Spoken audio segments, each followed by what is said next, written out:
আসসালামু আলাইকুম প্রিয় শিক্ষার্থী ভাই বোনেরা। আশা করি তোমরা সবাই ভালো আছো। মূলত তোমাদের সাথে পরিচয় হওয়ার জন্য আজকে আসা।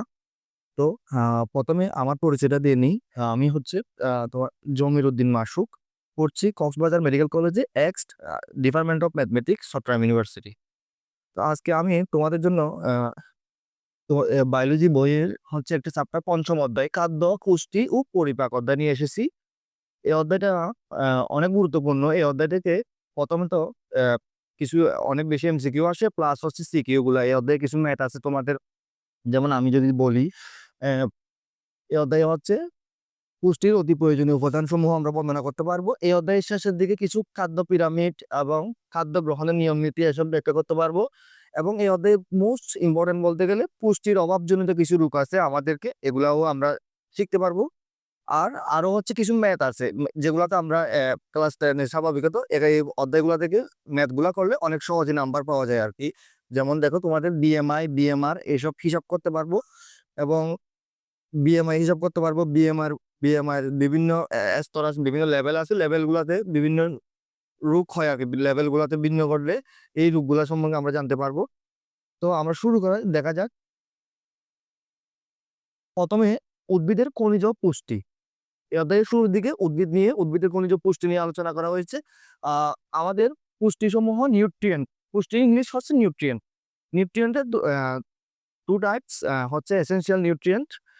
এর মধ্যে হচ্ছে এসেনশিয়াল নিউট্রিয়েন্ট গুলাকে দুই ভাগে ভাগ করা হয়েছে আর কি। একটা হচ্ছে ম্যাক্রোনিউট্রিয়েন্ট আর একটা হচ্ছে মাইক্রোনিউট্রিয়েন্ট। ম্যাক্রোনিউট্রিয়েন্ট দেখো তো, যেগুলো হচ্ছে আমাদের উদ্ভিদের বেশি পরিমাণে লাগে, উদ্ভিদের বৃদ্ধির জন্য বেশি পরিমাণে লাগে। আমি যদি রেঞ্জ বলি, এগুলো হচ্ছে 100 মিলিগ্রামের বেশি লাগে, আর 100 মিলিগ্রামের কম লাগলে এগুলাকে বলা হচ্ছে মাইক্রোনিউট্রিয়েন্ট। ম্যাক্রোনিউট্রিয়েন্ট গুলো এগুলা সাধারণত ষোলোটি, তোমাদের বইয়ে 16টি আছে, এর মধ্যে 10টি হচ্ছে তোমাদের ম্যাক্রোনিউট্রিয়েন্ট। ম্যাক্রোনিউট্রিয়েন্ট গুলো আমি নামটা যদি বলি, দেখো ধরো তোমাদের আরফাত ভাই একটা ক্যাপে দিল। কি দিল? ক্যাপে দিল, তোমাদেরকে একদিন সবাইকে দাওয়াত দিবে। তো ওটাতে হচ্ছে ভালো ভালো সব পাওয়া যায় আর কি। তো এই ইয়াটাতে যদি দেখো, আমি নামগুলো যদি বলি, হচ্ছে ক্যাফেটার নাম হচ্ছে MGK। কি নাম? MGK। আর ক্যাপে, MGK ক্যাপে। আর এটা তো হচ্ছে কি পাওয়া যায়? নাইস চপ পাওয়া যায়। কি পাওয়া যায়? Nice chops.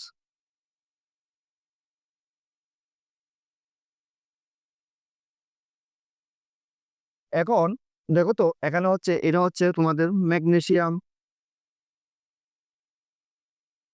ম্যাগনেসিয়াম।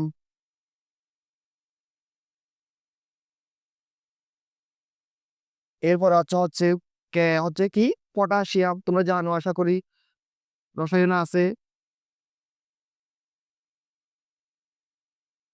এরপর আছে হচ্ছে ক্যালসিয়াম। কি? ক্যালসিয়াম।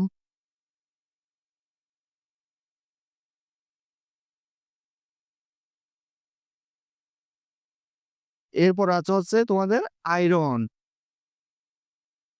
আয়রনকে কি দিয়ে প্রকাশ করা হয় তোমরা জানো? Fe। এরপরে এটা নাই, এটা হচ্ছে নাইট্রোজেন। কি? নাইস দিয়ে নাইট্রোজেন। এখানে পাঁচটা। একটা হচ্ছে কার্বন, আর একটা হচ্ছে হাইড্রোজেন। H দিয়ে কি? হাইড্রোজেন। আর O দিয়ে অক্সিজেন। P দিয়ে ফসফরাস। S দিয়ে সালফার।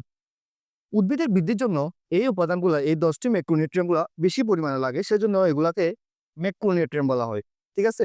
এরপর আসা হচ্ছে তোমাদের মাইক্রোনিউট্রিয়েন্ট বা মাইক্রো উপাদান, যেগুলো কম পরিমাণে লাগে। মাইক্রো দেখেই বোঝা যায় মাইক্রো মানে ছোট, ম্যাক্রো মানে বড়। এখন আমরা দেখি মাইক্রোনিউট্রিয়েন্ট। মাইক্রোনিউট্রিয়েন্টের মধ্যে আমরা যখন এই 10টা মনে রাখবো, আমাদের মাইক্রোনিউট্রিয়েন্ট গুলো মনে রাখা লাগে না। তাও এর মধ্যে হচ্ছে আয়োডিন আছে, তোমার কপার আছে, তারপরে ম্যাঙ্গানিজ, বুরন, মোলিবডেনাম। এরপর আছে হচ্ছে ক্লোরিক, মোলিবডেনাম এম। ঠিক আছে।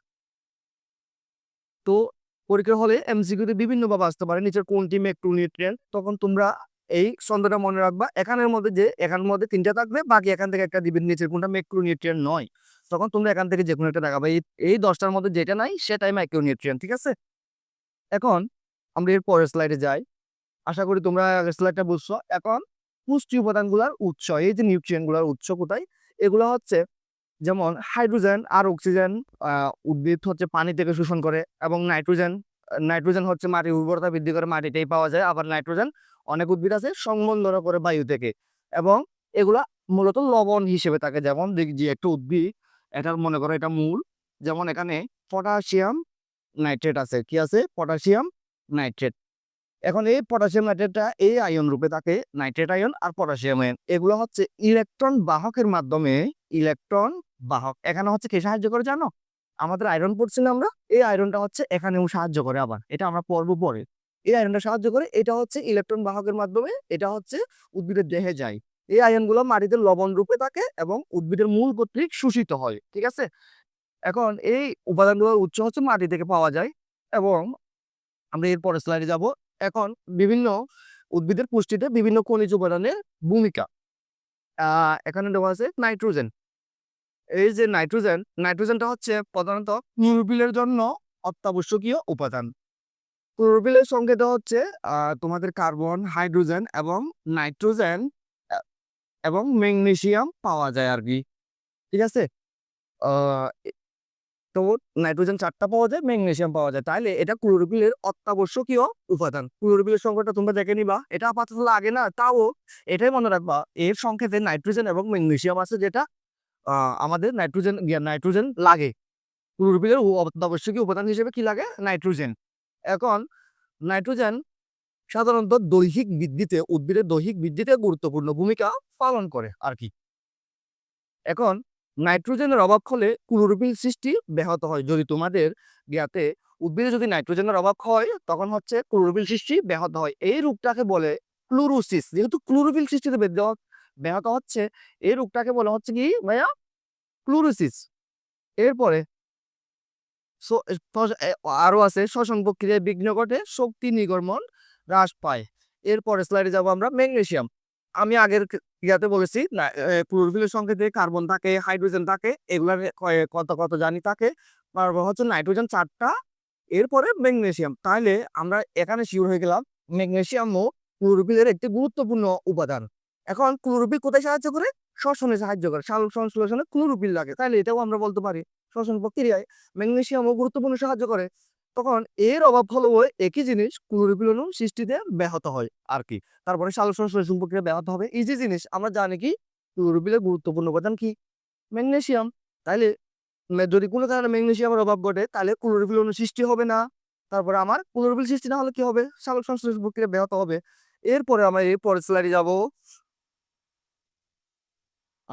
তারপরে পটাশিয়াম।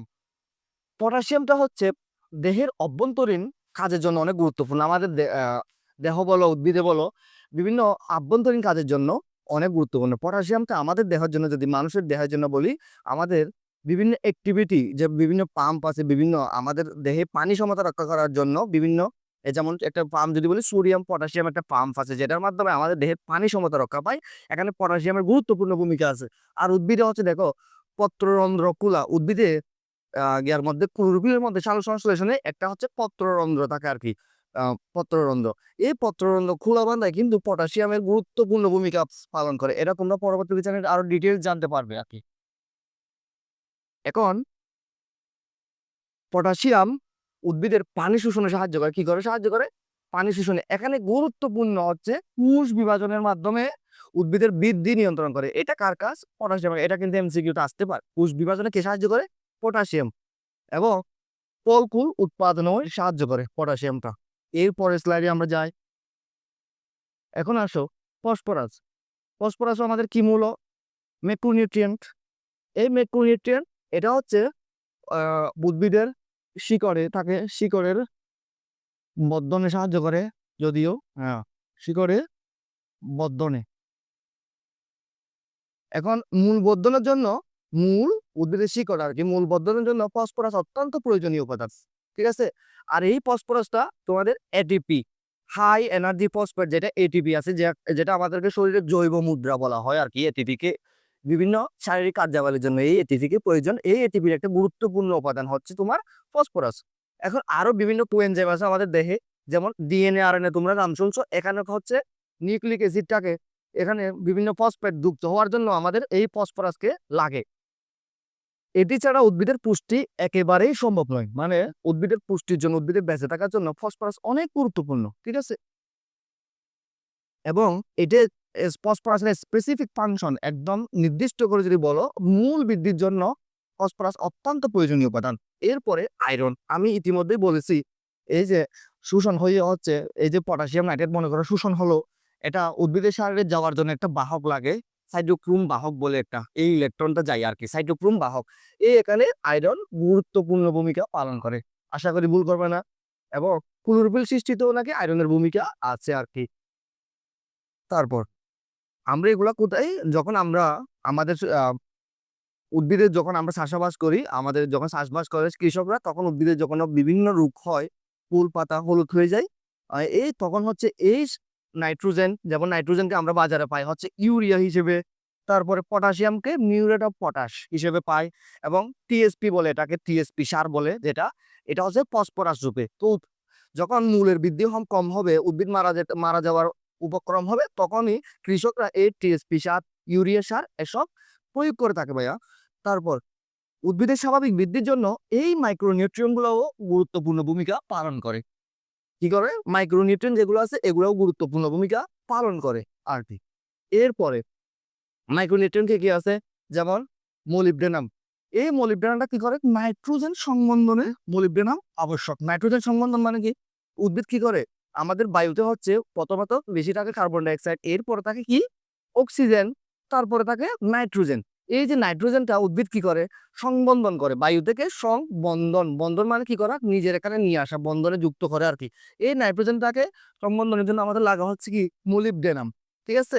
এরপরে আমাদের ম্যাঙ্গানিজ, ক্লোরোপ্লাস্ট, ক্লোরোপ্লাস্ট আছে। এই যে ক্লোরোপ্লাস্টের গঠন, প্লাস্টিডের মধ্যে হচ্ছে ক্লোরোপ্লাস্ট আছে। এই ক্লোরোপ্লাস্টের গঠন ও সংরক্ষণের জন্য ম্যাঙ্গানিজ আমাদের উদ্ভিদে একটি হচ্ছে প্লাস্টিড থাকে। প্লাস্টিডে হচ্ছে মেইন ক্লোরোপ্লাস্ট, 3 প্রকার প্লাস্টিডটা। এখানে একটা মেইন হচ্ছে যেটা সবুজ উদ্ভিদে থাকে, এটার নাম হচ্ছে ক্লোরোপ্লাস্ট।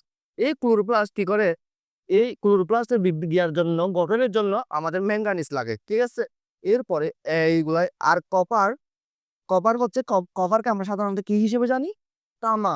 কি হিসেবে জানি? তামা হিসেবে। এই তামাটাও কিসের উপর? শ্বসন প্রক্রিয়ায় লাগে আর কি, শ্বসন প্রক্রিয়ায় লাগে। এটা থাকে কোথায় কোথায়? টমেটো আর সূর্যমুখী উদ্ভিদে। এই দুটো উদ্ভিদের নাম মনে রাখবা, কপার থাকে টমেটো আর সূর্যমুখী উদ্ভিদে। মাইক্রোনিউট্রিয়েন্টের মধ্যে এগুলো জানলে হবে। এবং ক্লোরিন কোথায় লাগে? সুপার বিটের মূলে। ঠিক আছে? আমরা এর পরের স্লাইড যাই, আশা করি বুঝছো তোমরা।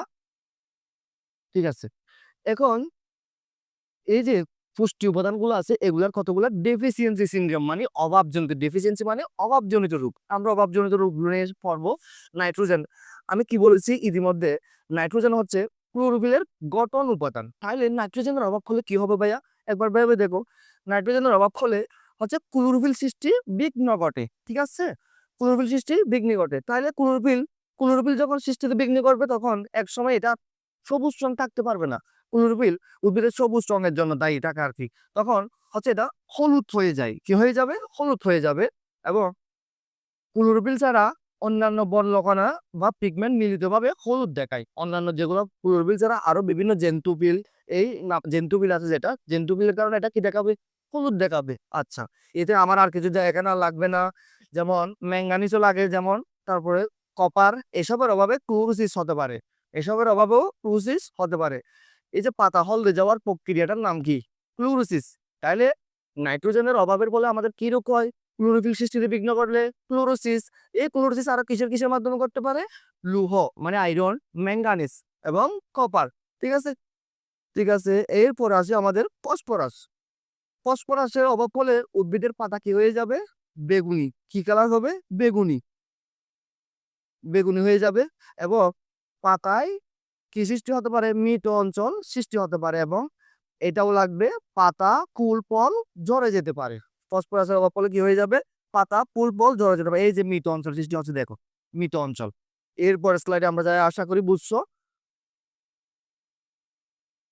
এখন এতক্ষণ আমরা উদ্ভিদের পুষ্টিগুলো নিয়ে পড়লাম। এখন আমরা প্রাণীজ পুষ্টি এবং বিভিন্ন ভিটামিন যেগুলো প্রাণীর জন্য লাগে, পুষ্টি যেগুলা, এগুলা নিয়ে পড়বো আমরা।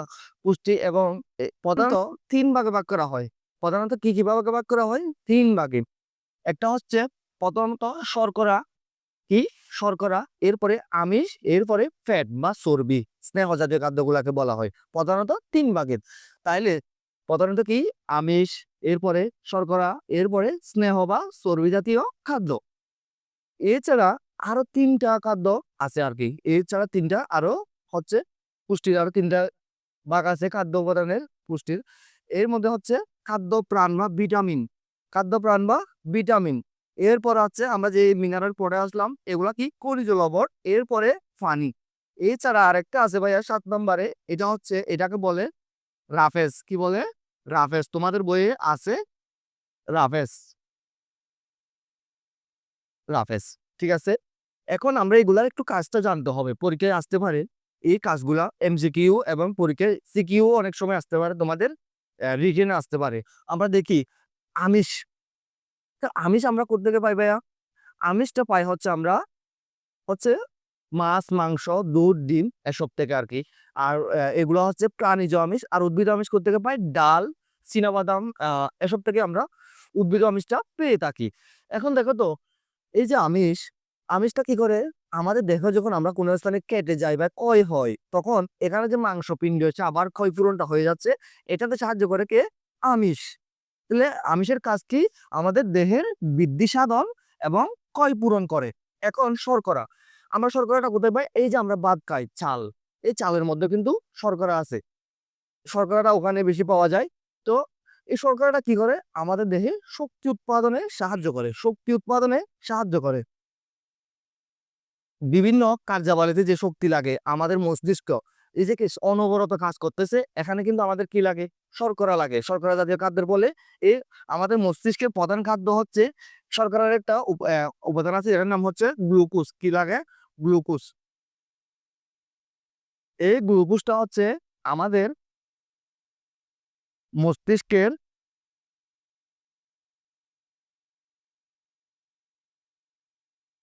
কাজে সাহায্য করে এবং একমাত্র গ্লুকোজই ওখানে কাজ করতে পারে মস্তিষ্কে। ঠিক আছে? এরপর আসি স্নেহ বা চর্বি জাতীয় খাদ্য। স্নেহ, ওই যে আমরা বলি না তোর বেশি চর্বি হয়ে গেছে, মানে তোর বেশি তো এই যে স্নেহটা কি করে? তাপ শক্তি উৎপাদন করে, তাপ শক্তি উৎপাদন করে আর কি স্নেহটা। আমাদের তাপ শক্তি উৎপাদন করার জন্য কি লাগে? স্নেহ এবং চর্বি জাতীয় খাদ্য। এখন আসি বাকি 3 প্রকার যেগুলো আছে খাদ্য প্রাণ বা ভিটামিন। এই যে ভিটামিন, ভিটামিন নামটা তোমরা শুনছো। এই ভিটামিন ডাক্তারদের কাছে গেলে অনেক সময় যে আমরা রুগীরা যখন গিয়ে বলে যে স্যার আমার ভিটামিনের অভাব, আমাকে একটা ভিটামিন দেন, হঠাৎ করে গিয়ে ভিটামিন বল। তো এখন ভিটামিনটা হচ্ছে কোথায়? আমাদের রোগ প্রতিরোধ ক্ষমতা বৃদ্ধি করে আর কি। কি করে? রোগ প্রতিরোধ শক্তি বাড়ায় এবং বিভিন্ন রাসায়নিক বিক্রিয়া উদ্দীপনা যোগায়। ঠিক আছে? এখন আসি খনিজ লবণ। কি? খনিজ লবণ। বিভিন্ন জৈবিক কাজে অংশ নেয় কে? খনিজ লবণ। এরপরে পানি। দেহের পানি সম্মতা রক্ষা করা। এটার কাজ কে করে? দেহের পানি সম্মতা রক্ষা করে হচ্ছে আমাদের পানি এবং তাপের সমতা রক্ষা করে এবং আমাদের ওভারঅল যেগুলো কার্যাবলী আছে সবগুলোকে সাহায্য করে কে? পানি। আশা করি আমরা কাজগুলা বুঝছি। এখানে দেহের বৃদ্ধি আসতে পারে বারবার। আমিষ বা প্রোটিন হচ্ছে আমাদের দেহের বৃদ্ধি সাধনে এবং ক্ষয় পূরণে সাহায্য করে। এরপর আশা করি এই স্লাইডটা বুঝছো। এর পরের স্লাইডে আমরা যাব। হ্যাঁ, এখন এই যে শর্করা আমরা হচ্ছে বিভিন্ন আ এ চিনি, তারপরে হচ্ছে চাল, আখ আরো যা আছে এসব থেকে আমরা কিটা পাই? শর্করাটা পাই। এই শর্করা আমাদের দেহে কি উৎপন্ন করে? শক্তি উৎপাদনে সাহায্য করে আরকি। এই শর্করাটা আবার শর্করাটাকে কার্বোহাইড্রেট, যেটা শর্করার ইংলিশ কার্বোহাইড্রেট, এই কার্বোহাইড্রেটকে অ্যা ৩টা ভাগে ভাগ করা হয়েছে মেইনলি মনোস্যাকারাইড, ডায়াস্যাকারাইড, পলিস্যাকারাইড। উচ্চতার শ্রেণীতে আরেকটা স্যাকারাইড পাওয়া যায় অলিগোস্যাকারাইড, এখানে লাগবে না। এখানে ৩টাই আছে মনোস্যাকারাইড, ডায়াস্যাকারাইড এবং পলিস্যাকারাইড। পলি, পলি মানে হচ্ছে বহু। কি? বহু। এবং ডি, ডাই দিয়ে হচ্ছে ডি শর্করা এবং এক হচ্ছে মনু। ঠিক আছে? এক শর্করা মানে মনোস্যাকারাইড মানে কি? একটাই মনোমারু। একে তুমি যখন পানির সাথে বিক্রিয়া করবা, হাইড্রোলাইসিস করবা, পানির সাথে বিক্রিয়া করালে মনোস্যাকারাইড সমূহ আর কোনো একক পাওয়া যায় না। আর কোনো সিম্পল কোনো ফর্মে পাওয়া যায় না। এটা শুধু মনোস্যাকারাইড মানে মনোস্যাকারাইডই। এই মনোস্যাকারাইডের মেইন উদাহরণ হচ্ছে তোমার গ্লুকোজ। কি? গ্লুকোজ। এই গ্লুকোজটা হচ্ছে শক্তি, মানে গ্লুকোজটা C6H12O6 আর কি এর সংকেত। তো আমি বলেছি এটা হচ্ছে আমাদের মস্তিষ্ক, বিভিন্ন রেটিনা যেগুলো আছে, নার্ভাস সিস্টেম যেগুলো আছে, এগুলোর প্রধান খাদ্য হচ্ছে আমাদের গ্লুকোজ। এই গ্লুকোজটা আমরা কোথেকে পাই? মধু এবং ফলের রস। এরপর আসি দ্বিশর্করা। এই দ্বিশর্করা ডাইস্যাকারাইড মানে হচ্ছে একে হাইড্রোলাইসিস করলে আমরা দুইটা মনোস্যাকারাইড পাবো, দুইটা মনোস্যাকারাইড পাবো, ঠিক আছে? এই দুইটা মনোস্যাকারাইড কি কি আছে? সুক্রোজ এবং ল্যাকটোজ। সুক্রোজকে আমরা আখের চিনি বলা হয়, আখের চিনি। এই যে সুক্রোজ, এটা হচ্ছে চিনি, এবং ল্যাকটোজ হচ্ছে দুধের প্রধান উপাদান। এই সুক্রোজকে বাংলা আমরা হচ্ছে গ্লুকোজ, গ্লুকোজ প্লাস ফ্রুক্টোজ পাবো, ফ্রুক্টোজ, ঠিক আছে? এরপর আসি বহু শর্করা বা পলিস্যাকারাইড। পলিস্যাকারাইড মানে যেগুলাকে আমরা যদি ভাঙি অনেকগুলো মনোস্যাকারাইড, তার মানে প্রায় 10-এর বেশি মনোস্যাকারাইড পাওয়া যাবে। এগুলাকে বলা হচ্ছে বহু শর্করা। বহু শর্করা কি কি আছে? শ্বেতসার এবং গ্লাইকোজেন। এই শ্বেতসারকে এস্টার্সও বলা হয়। কি বলে? এস্টার্স। এই এস্টার্সটা হচ্ছে উদ্ভিদে থাকে আর কি। কোথায় থাকে? উদ্ভিদে। এরপরে গ্লাইকোজেনটা হচ্ছে প্রাণীজ, প্রাণীতে, প্রাণীতে সঞ্চিত থাকে এই গ্লাইকোজেনটা। আমাদের লিভারে এবং আমাদের মাংসতে হচ্ছে এই গ্লাইকোজেনটা শক্তির উপাদান হিসেবে সঞ্চিত থাকে, যখনই লাগে এখান থেকে ইউজ হতে পারে। এটা কোথায় পাওয়া যায়? চাল, আটা, আলু, সবুজ শাকসবজি, এসব থেকে এই কার্বোহাইড্রেট আমরা পেয়ে থাকি। তাহলে আমরা কার্বোহাইড্রেট কোথেকে পাচ্ছি? মধু, ফলের রস, চিনি, দুধ এবং চাল, আটা, আলু, সবুজ শাকসবজি ইত্যাদি থেকে আমরা পেয়ে থাকি। এরপরে স্লাইডে যাই। এখন এখানে একটা আদর্শ খাদ্য পিরামিড দেওয়া আছে। এই পিরামিডের মধ্যে দেখো তো, এগুলা কি? চাল, তারপর আলু, চিনি, তাহলে এগুলা কি? শর্করা। তার মানে কার্বোহাইড্রেট গ্রুপ, কার্বোহাইড্রেট। এর পরেরটা কি?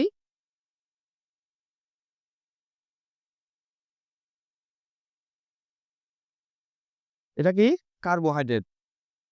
এর পরেরটা হচ্ছে আমাদের ভিটামিন। 2 নম্বরে কি আছে? ভিটামিন।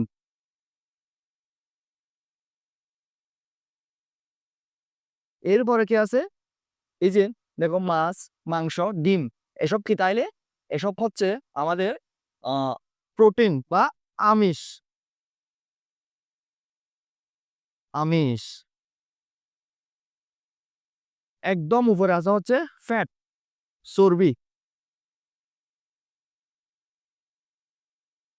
চর্বি, ঠিক আছে? এটা হচ্ছে একটা আদর্শ খাদ্য পিরামিড। পরীক্ষায় আসতে পারে একটা খাদ্য পিরামিড তৈরি করা, এভাবেই তৈরি করবা, ঠিক আছে? আমাদের সবচেয়ে বেশি টাকা হচ্ছে শর্করা। এরপরে স্লাইডে যাই। এখন পুষ্টির অভাবজনিত রোগ। ওই যে আমি মাইক্রোনিউট্রিয়েন্ট বলছিলাম, আয়োডিন, কি বলছিলাম? আয়োডিন। এখন আয়োডিনটা হচ্ছে বাংলাদেশে আমরা যারা আমি সাধারণত কক্সবাজারের, আমরা যারা কক্সবাজারের আছি অথবা উপকূলীয় অঞ্চলে আছে, তারা হচ্ছে সাধারণত আয়োডিনের অভাবটা হয় না। কারণ আয়োডিনটা পাওয়া যায় কোথায়? বিভিন্ন সামুদ্রিক উদ্ভিদ এবং ইলিশ মাছ, বিভিন্ন মাছে, সামুদ্রিক মাছে, ঠিক আছে? এই আয়োডিনটা পাওয়া যায়। এখন যারা পার্বত্য অঞ্চল এবং উত্তরবঙ্গে আছে, তাদের হচ্ছে আয়োডিনের অভাব হয়। এই আয়োডিনের অভাবে আমাদের এখানে একটা থাইরয়েড গ্রন্থি আছে, থাইরয়েড গ্রন্থি। এই থাইরয়েড গ্রন্থিটা দেখো, এই থাইরয়েড গ্রন্থিটা হচ্ছে ফুলে গেছে আর কি, থাইরয়েড গ্রন্থিটা ফুলে গেছে।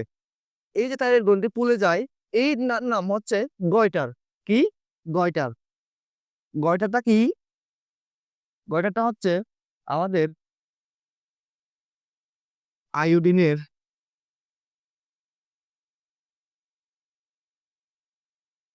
আয়োডিনের অভাবে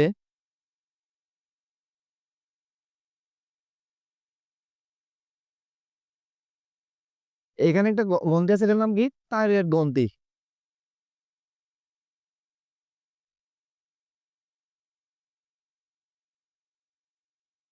থাইরয়েড গ্রন্থি।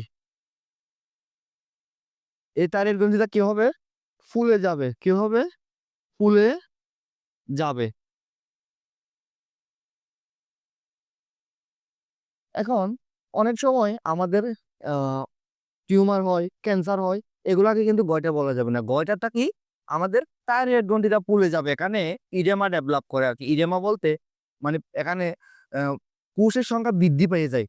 থাইরয়েড গ্রন্থিটা এখানে কোষের সংখ্যা বৃদ্ধি পেয়ে গেলে এটা বৃদ্ধি পেয়ে যায়, এটাই হচ্ছে গয়টার। এতটুকু জানলে হবে তোমাদের আপাতত। মানে গয়টাটা কি আয়োডিনের অভাবে উত্তরবঙ্গ এবং পার্বত্য অঞ্চলের মানুষদের, এটা এমসিকিউ আসতে পারে, কোথায় হচ্ছে আহ গলগণ্ড রোগটা দেখা যায়। গলগণ্ড বা গয়টার রোগটা দেখা যায়, এটা কোথায় দেখা যায়? উত্তরবঙ্গ এবং পার্বত্য অঞ্চলে। এতটুকু জানলে হবে। আমরা এরপরে স্লাইডে যাই। এরপরে রাতকানা। তো রাতকানা, রাতকানা রোগটা হচ্ছে ভিটামিন এ, ভিটামিন এ এর অভাবে হয়ে থাকে রাতকানা রোগটা। এখন আমরা ভিটামিন যদি পড়ি, ভিটামিন তোমাদের বইয়ে আছে, আমি দেখছি ভিটামিন, ভিটামিনটা কি আমাদের রোগ প্রতিরোধ ক্ষমতা বৃদ্ধি করে। এখন ভিটামিনটা দুই প্রকার, একটা হচ্ছে পানিতে দ্রবণীয়,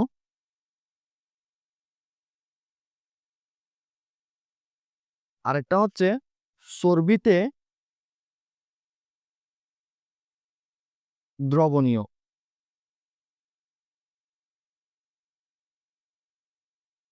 এই পানিতে দ্রবণীয় কি কি আছে? ভিটামিন এ, না না না,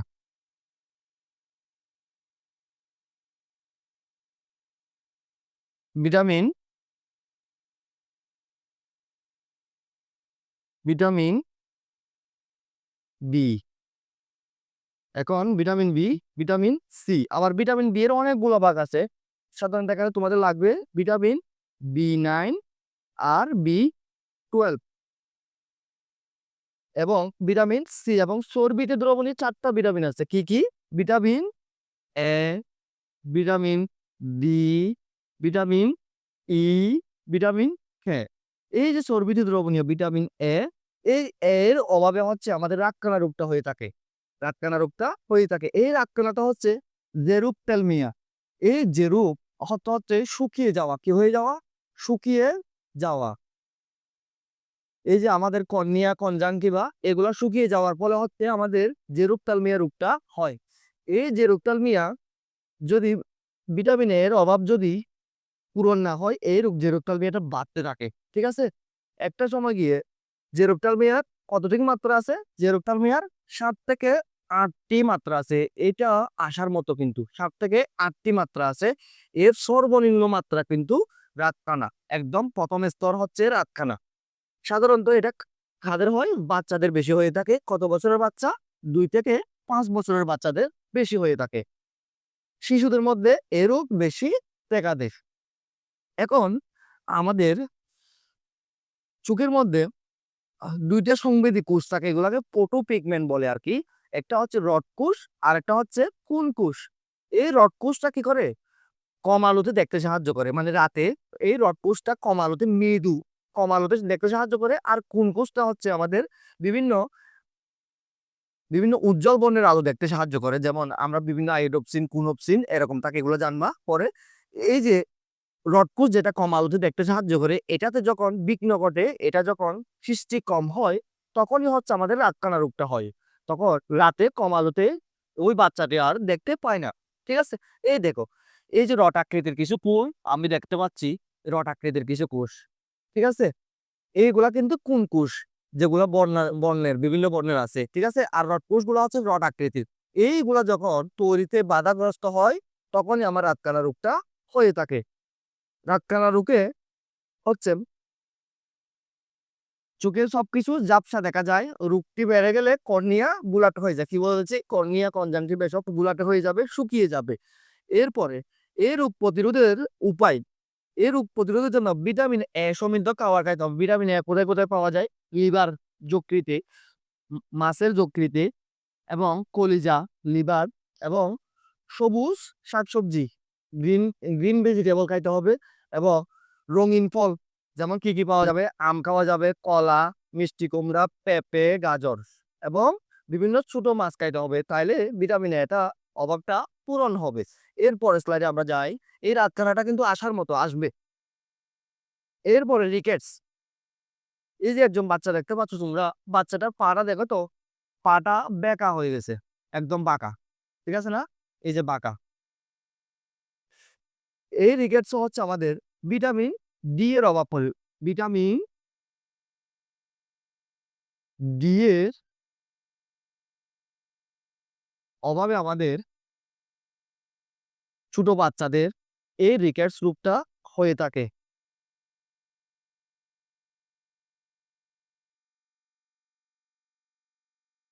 রিকেটস হয়ে থাকে ভিটামিন ডি এর অভাবে। এখন ভিটামিন ডি এর অভাবে আমাদের হাড়গুলা কি হয়ে যায়? ভঙ্গুর হয়ে যায়। যারা সাধারণত বাচ্চা, তোমরা যারা এই বয়সে সাধারণত এখন আগের যুগের বাচ্চারা হচ্ছে রোদে বাইর হতো, তখন এই রোগগুলা ছিল না। এখনকার বাচ্চারা সবসময় বাসায় থাকে, বিভিন্ন পরিস্থিতির কারণে হোক, এখন আমাদের সোশ্যাল মিডিয়াও হোক, সোশ্যাল মিডিয়ার কারণে আমাদের খেলাধুলা, বাচ্চারা আগের মতো আমরা যেমন দৌড়ঝাঁপ থাকতাম, এভাবে এখন বাচ্চারা হচ্ছে বাইর কম হয়। তার ফলে সান এক্সপোজারে যদি, সূর্য যদি কম যায়, সূর্য কম গেলে আমাদের ভিটামিন ডি হচ্ছে কম তৈরি হয়। ভিটামিন ডি যখন কম তৈরি হয়, তখন হচ্ছে আমাদের বোনস গুলা আর মিনারেলস পায় না। ভিটামিন ডি, ভিটামিন ডি হচ্ছে আমাদের বোনসে, আমাদের যেগুলো হাড় আছে, হাড্ডিতে হচ্ছে ক্যালসিয়াম যাইতে সাহায্য করে। কিন্তু যখন ভিটামিন ডি এর যখন অভাব হবে, আমাদের হাড্ডিগুলা কি পায় না? ক্যালসিয়াম পায় না। তখন হচ্ছে আমাদের এই রিকেটস রোগটা হয়ে যায়। এই রিকেটস রোগে দেখো, এই যে হাড়গুলা বাঁকা হয়ে গেছে। এরপরে কি হতে পারে? মেরুদণ্ডের, মেরুদণ্ডেরও বাঁকা হয়ে যেতে পারে। এরপরে হাড্ডিগুলা কি হয়ে যায়? ভঙ্গুর হয়ে যায় এবং দাঁতগুলা শক্ত হয় না। এই অনেকগুলা সিম্পটম আছে আরকি। এটা নিয়ে আমার মেইনলি মনে থাকতে হচ্ছে কি, ভিটামিন ডি এর অভাবে রিকেটস রোগ হয়। আমরা এর পরের স্লাইডে যাব। এরপরে আছে হচ্ছে আমাদের রক্ত শূন্যতা। কি আছে? রক্ত শূন্যতা। রক্ত শূন্যতা হচ্ছে কি? অ্যানিমিয়া। এই অ্যানিমিয়াতে হচ্ছে আমাদের আরবিসি, তোমরা নাম শুনছো নিশ্চয়। আমাদের কয় প্রকার রক্তের কণিকা কয় প্রকার? ৩ প্রকার। একটা হচ্ছে লোহিত রক্তকণিকা বা আরবিসি। লোহিত রক্ত কণিকা। এই লোহিত রক্তকণিকাতে একটা হচ্ছে রঞ্জক উপাদান থাকে, এটার নাম হচ্ছে হিমোগ্লোবিন। কি থাকে? হিমোগ্লোবিন। এই হিমোগ্লোবিনটার কারণে আমাদের রক্ত কি হয়? লাল হয়। কি হয়? লাল হয়। হিমোগ্লোবিনের কারণে আমাদের রক্ত কি হয়? রক্ত লাল থাকে। এই হিমোগ্লোবিনের একটা উপাদান হচ্ছে আমাদের আয়রন। কি? আয়রন। যেটা আমরা পড়ছি এতক্ষণ, মনে আছে? আমরা প্রথমের দিকে শুরুতে কিন্তু আয়রন পড়ছিলাম। ঠিক আছে? এটা কি? Macro minerals, iron. এই আয়রন এবং বিভিন্ন ভিটামিন, আমাদের ২ টা ভিটামিন আমি প্রথমে তোমাদেরকে বলছিলাম। ভিটামিন বি এর, ভিটামিন বি এর, ভিটামিন বি এর একটা ক্লাস হচ্ছে B9, আরেকটা হচ্ছে B12। ঠিক আছে? এই ২ টার অভাবে হচ্ছে আমাদের, এবং আয়রন, ভিটামিন B9, B12 এদের অভাবে হচ্ছে আমাদের রক্ত শূন্যতা হতে পারে। আরো রক্ত শূন্যতা হওয়ার আরো কারণ কি? বিভিন্ন অ্যাক্সিডেন্ট, তারপরে সার্জারির সময় যদি ব্লাড লস হয়, অনেক সময় মেনস্ট্রুয়াল ব্লিডিং এর সময় যদি অতিরিক্ত ব্লিডিং হয়, তারপরে হচ্ছে বিভিন্ন কৃমির আক্রমণে হচ্ছে আমার বেশি ব্লিডিং হলে এই রক্ত শূন্যতা হতে পারে। ঠিক আছে? এই রক্ত শূন্যতার ফলে শরীর কি হয়ে যায়? ফ্যাকাশে হয়ে যায়। শরীর একদম ফ্যাকাশে হয়ে যায়। দুর্বল ভাব হবে। শ্বাস-প্রশ্বাসে বেশি শ্বাস-প্রশ্বাস, একদম শ্বাস-প্রশ্বাসের সমস্যা হবে। তাইলে এই রক্ত শূন্যতার জন্য বিভিন্ন বেশি আয়রন সমৃদ্ধ খাদ্য হবে আরকি। ঠিক আছে? দেখি এর পরের স্লাইড আছে কিনা? এই যে এতটুকু ছিল আজকের আমাদের ক্লাস। আমি পুষ্টি, এই তোমাদের এই ৫ম অধ্যায়ের কিছু স্বল্প সময়ের মধ্যে কিছুটা পড়ানোর চেষ্টা করেছি। আশা করি বুঝে সবাই ভালো করে বুঝবা। না বুঝলে আমাদের পেজে, গ্রুপে কমেন্ট করে জানাবা কি বুঝো নাই। আর যদি আমার আজকে আমার ১ম ক্লাস ছিল, যদি কোনো ভুল ত্রুটি হয় তোমরা আমাদেরকে জানাবা, সমস্যা নেই। আমার ১ম ক্লাস তোমাদেরকে দিয়ে শুরু করলাম। ইনশাআল্লাহ সামনে আরো ভালো ক্লাস নিয়ে উপস্থিত হবো তোমাদের সামনে। আর দোয়া করবা সবাই। আর হচ্ছে সবাই আরফাত একাডেমির সাথে যুক্ত হও। আমরা ইনশাআল্লাহ সামনে আরো ভালো ক্লাস নিয়ে আসবো। ভালো স্লাইড রেডি করো তোমাদের জন্য। সহজ হবে। আমরা তোমাদের বায়োলজি, কেমিস্ট্রি তোমাদের বায়োলজি কেমিস্ট্রি ডিপার্টমেন্টে আমি দায়িত্ব নিয়েছি। একদম আমি তোমাদেরকে কথা দিচ্ছি আমি সুন্দরভাবে তোমাদেরকে বায়োলজি কেমিস্ট্রি গুছিয়ে পড়াবো।